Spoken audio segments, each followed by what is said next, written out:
মাননীয় সভাপতি, উপস্থিত জাতীয় স্থায়ী কমিটির সম্মানিত নেতৃবৃন্দ, বিএনপি এবং অঙ্গদল সহযোগী সংগঠনের জাতীয় এবং মহানগর নেতৃবৃন্দ, প্রিয় সাংবাদিক বন্ধুগণ, উপস্থিত আন্দোলন সংগ্রামের সাথী ভাই ও বোনেরা, আসসালামু আলাইকুম। আলহামদুলিল্লাহ, দীর্ঘদিন এক দফার লড়াই করার পর ছাত্র জনতার ঐক্যবদ্ধ লড়াইয়ের মাধ্যমে আমরা ফ্যাসিবাদ থেকে মুক্ত হয়েছি।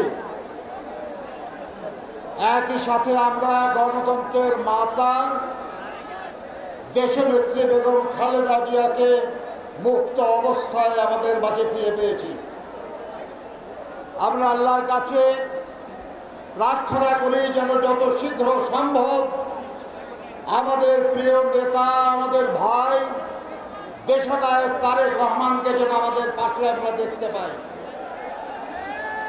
ইতিমধ্যে গুম হয়ে থাকা কিছু মানুষ মুক্ত হয়েছেন। আমরা আশা করি আমাদের গুম হয়ে থাকা অসংখ্য নেতা ইলিয়াস আলী, চৌধুরী আলম, হিরু সহ আরো অনেকে আমরা ইনশাআল্লাহ আমাদের মাঝে ফিরে পাব। প্রিয় সাথী বন্ধুরা, আমার যে তরুণ সমাজ, যে ছাত্র সমাজের নেতৃত্বে দেশের আপামর জনগণের সমর্থনে এই পরিবর্তন সাধিত হলো, আমি তাদের সবাইকে আন্তরিক অভিনন্দন জানাই, শ্রদ্ধা নিবেদন করছি তাদের স্মৃতির প্রতি যারা এই গত কদিনে তাদের জীবন উৎসর্গ করেছেন। এর আগেও যারা এক দফার জন্য জীবন উৎসর্গ করেছেন, তাদের পবিত্র রক্তের সাথে আমাদের এই ভাই বোনদের রক্ত মিলিত হয়ে যে প্রবল রক্তচ্ছ্বাসের সৃষ্টি করেছে, সেই রক্তচ্ছ্বাসে ভেসে গেল দম্ভকারী শেখ হাসিনা সরকার। আর তাদের সেই ধ্বংসস্তূপের উপর আগামী দিনে একটি গণতান্ত্রিক, সমৃদ্ধ, শান্তিপূর্ণ এবং মানবিক বাংলাদেশ গড়ার যে স্বপ্ন আমরা মুক্তিযুদ্ধের সময় দেখেছিলাম, সেই স্বপ্ন পূরণের দায়িত্ব আজ আমাদের উপর অর্পিত হয়েছে। এই স্বপ্ন পূরণ করতে হবে। এই যে সফল লড়াই, এই লড়াইকে বিপদগামী করার জন্য চক্রান্তকারীরা, বিগত সরকারের সুবিধাভোগীরা নানাভাবে চেষ্টা করছে। তাদের এই অপচেষ্টা রুখে দিতে হবে। এই মুহূর্তে শান্তি এবং শৃঙ্খলা সময়ের দাবি।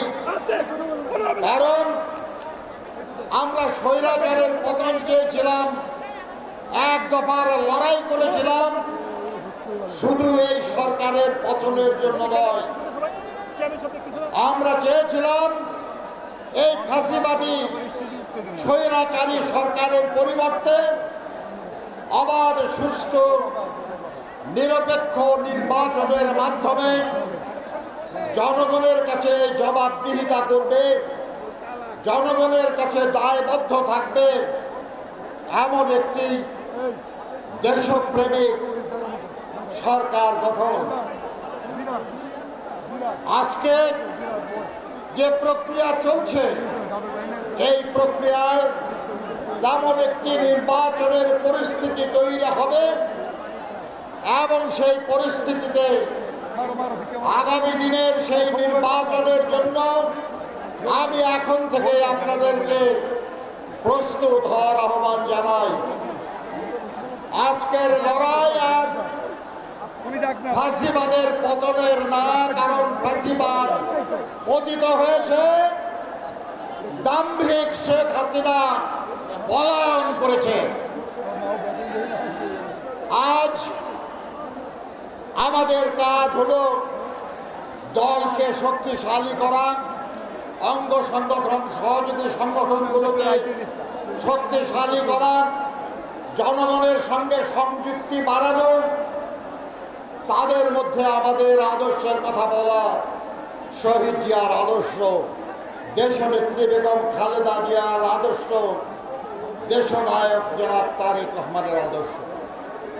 তার ভিত্তিতে গণঐক্য করতে হবে, যাতে করে অবাধ সুষ্ঠু নিরপেক্ষ নির্বাচনের মাধ্যমে আমরা জনগণের জনপ্রিয় সমর্থনের মাধ্যমে এই দেশটাকে পুনরায় শহীদ জিয়ার আদলে সমৃদ্ধ বাংলাদেশ হিসাবে, মানবিক বাংলাদেশ হিসাবে, প্রকৃত গণতান্ত্রিক বাংলাদেশ হিসাবে গড়ে তুলতে পারি।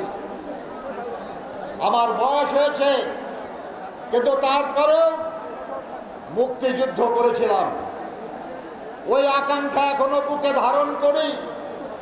সেই আকাঙ্ক্ষা বাস্তবায়নের যে সময় এসেছে, এই সময়ে আমি আপনাদের সাথে লড়াইয়ের ময়দানে থাকব, এই আকাঙ্ক্ষা ব্যক্ত করে আপনাদের সবাইকে দীর্ঘদিন যে কষ্ট আপনারা করেছেন, সেই কষ্টের জন্য ধন্যবাদ জানাই।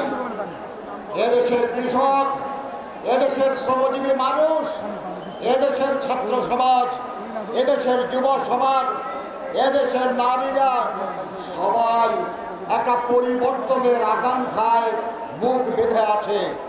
তাদের সেই আকাঙ্ক্ষা পূরণ করতে হবে এবং আমি দৃঢ়ভাবে বিশ্বাস করি, শহীদ জিয়ার সাথে কাজ করেছি, দেশনেত্রী বেগম খালেদা জিয়ার সঙ্গে কাজ করেছি, তারেক রহমানের সঙ্গে কাজ করছি। সেই বিশ্বাস থেকে বলছি যে আমরাই পারবো ইনশাল্লাহ এই পরিবর্তন ঘটাতে, আমরাই পারবো ইনশাল্লাহ জনগণের আকাঙ্ক্ষা পূরণ করতে। আসুন আমরা সেই আকাঙ্ক্ষা পূরণের লড়াইয়ে এগিয়ে চলি। আল্লাহ হাফেজ। বাংলাদেশ জিন্দাবাদ।